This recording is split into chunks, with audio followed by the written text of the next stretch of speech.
नमस्कार, मैं प्रगति अग्रवाल और आप देख रहे हैं न्यूज प्लस 21। आइए एक नजर डालते हैं देश विदेश की बाजार पर हमारे खास बुलेटिन बाजार हलचल में। बिटकॉइन की कीमतों में गिरावट, इथेरियम भी खिसकी नीचे। आईसीआईसीआई बैंक में ग्राहकों के लिए खुशखबरी, अब फिक्स डिपॉजिट पर मिलेगा ज्यादा ब्याज। सरकारी कर्मचारियों के लिए बुरी खबर, भत्ते का 34,000 करोड़ रुपए फिलहाल नहीं लौटाएगी सरकार। लगातार 10वें दिन स्थिर रहा पेट्रोल डीजल का भाव, फिलहाल टैक्स कटौती के मूड में नहीं है सरकार। हरदीप सिंह पुरी की राज्यों से अपील, उपभोक्ताओं को राहत के लिए पेट्रोल डीजल पर घटाए VAT. WhatsApp group voice call में 32 लोगों को जुड़ने की अनुमति देगा, बड़ी फाइल शेयर की जा सकेंगी। प्रधानमंत्री म्यूजियम के लिए ऑफिशियल डिजिटल पेमेंट पार्टनर बना पेटीएम, सुरक्षित भुगतान प्राथमिकता। एलन मस्क ने खरीदा तो बदलेगा ट्विटर, यूजर्स बिना रोक टोक के ट्वीट कर पाएंगे।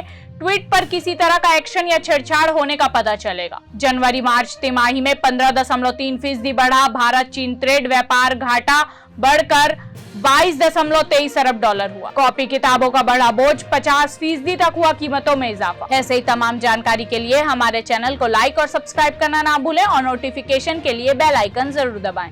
देखते रहिए न्यूज प्लस 21, आपके हक की बात।